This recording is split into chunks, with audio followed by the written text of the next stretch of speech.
কতদিন আগে এসেছেন? 4 বছর আগে। 4 বছর। কিভাবে এসেছিলেন এখানে?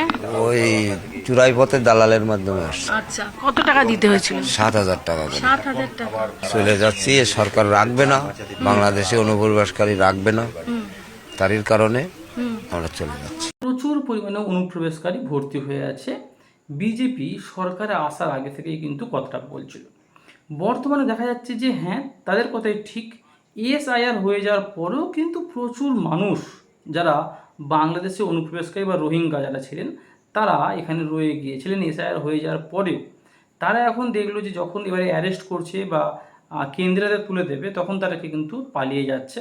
তারা বলছে আমরা এখানে থাকবো না। এই যে মানুষটাকে আপনি দেখলেন, আপনারা দেখলেন, এখানে দেখলেন সে মাত্র 7,000 টাকার বিনিময়ে এসেছিলেন এবং তিনি 4 বছর আগে চলে এসেছিলেন কাঁটা তারের বেড়া পেরিয়ে অবৈধভাবে চলে এসেছিলেন।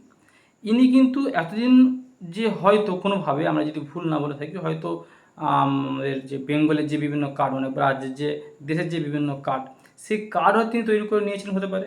তিনি হয়তো আধার কার্ড হয়তো ভোটার কার্ড তৈরি করে নিয়েছিলেন। এইবারে দেখা যাচ্ছে সেই কার্ডের মাধ্যমে তিনি বিভিন্ন সুযোগ সুবিধাও কিন্তু আমাদের থেকে পেয়ে গিয়েছিলেন বা পেতেন। এখন যখন দেখলেন যে এবার অ্যারেস্ট করতে পারে সরকার, সেই ভয়ে তিনি দেশ ছেড়ে আমাদের রাজ্য ছেড়ে তিনি পালিয়ে যাচ্ছেন।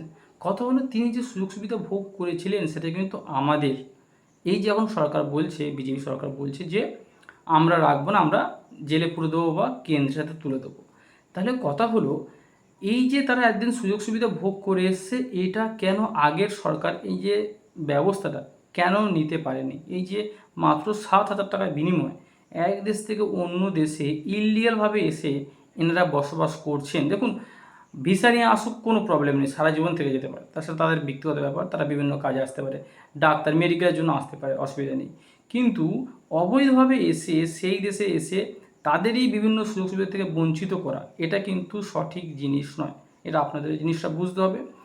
সরকারের উচিত এটা নিয়ে আরও কড়া পদক্ষেপ নেওয়া উচিত। আরও বিশেষ করে যেগুলো বর্ডার অর্থাৎ বাংলাদেশ এবং ভারতের যে বর্ডার, সেইখানে যে তার মানে কাঁটা তারের যে বেড়া সেটাকে আরও সুন্দরভাবে দেওয়া উচিত। বর্ডারে আরও বিএসএফ নিযুক্ত করা দরকার, ভীষণ দরকার। এবং যারা বিশেষ করে এরা তো চলে এসছে, ঠিক আছে, এরা যে বলছে যে 7,000 টাকার বিনিময়ে এনারা কাঁটা তারের বেড়া পেরিয়ে চলে এসছেন এবং সেখানে বিভিন্ন সুযোগ সুবিধা পাচ্ছেন। কথা হলো যাদের মাধ্যমে এসছে, কারো তো থ্রুতে এসছে, তাদের সেই মাথাগুলিকে আমাদের খুঁজে বার করা দরকার।